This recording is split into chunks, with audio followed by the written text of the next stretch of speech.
The world is on edge. Tensions are flaring across the Middle East, and right at the center of the storm is one nation, Iran. And as everyone watches, one huge question hangs in the air. For years, the whole point of international sanctions was to push Tehran into a corner, to isolate it. But is Iran really alone? Or does it have some powerful friends ready to step up in a major conflict? That's exactly what we're going to break down right now. And that right there is the central puzzle, isn't it?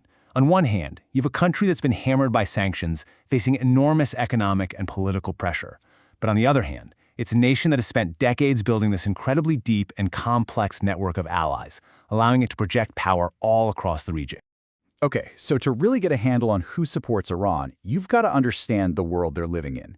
We're talking about decades of pressure from the United States, a long-simmering shadow war with Israel, and, multiple conflicts raging across the Middle East where Iran is a key player.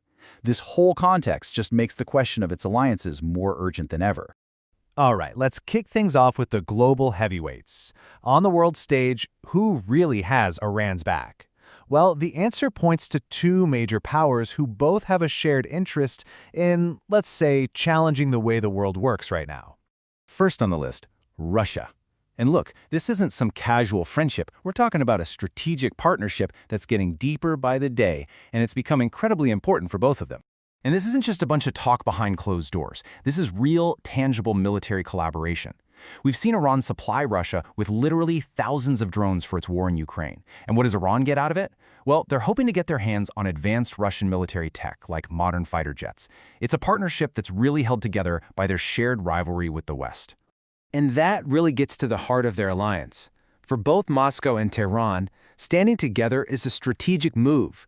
It's their way of pushing back against Western pressure and trying to reshape the global order in their favor. Okay, let's talk about Iran's other major backer, China. Now, if Russia is bringing the military hardware to the party, Beijing is playing a completely different, but you could argue an even more critical role in Iran's survival. It all comes down to one thing: money. China is the economic lifeline. As the main buyer of sanctioned Iranian oil, China funnels billions and billions of dollars into Iran's economy. That cash is what allows Tehran to survive the crushing weight of all those international sanctions. And that's the key difference, right? China is very careful about getting into direct military conflicts. Its support is mostly financial and strategic. It's focused on making sure it gets the energy it needs and pushing back against U.S. influence, not on sending troops or weapons into a war. So what you end up with are these two big powers that complement each other perfectly. Russia acts as the military partner, sharing weapons and battlefield tactics. Meanwhile, China is the economic engine, basically keeping Iran's economy from collapsing.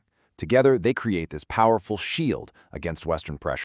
But, and this is a huge but, Iran's real power doesn't just come from these global giants. Maybe even more important is this huge, loyal network of partners it's built right in its own backyard.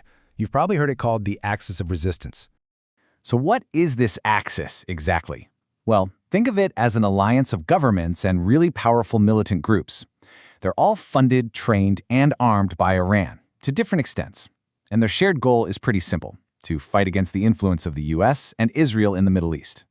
This gives Iran incredible strategic depth and lets it project power way beyond its own borders. So who are we talking about here? Who are the key players?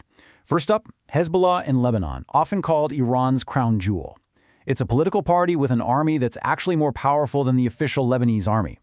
Then you've got the Assad regime in Syria, which basically survived its civil war because of Iranian and Russian help. Over in Iraq, you have dozens of powerful pro-Iranian militias that are deeply woven into the country's security forces. And finally, the Houthis in Yemen, who control the capital and have shown they can shut down global shipping in the Red Sea.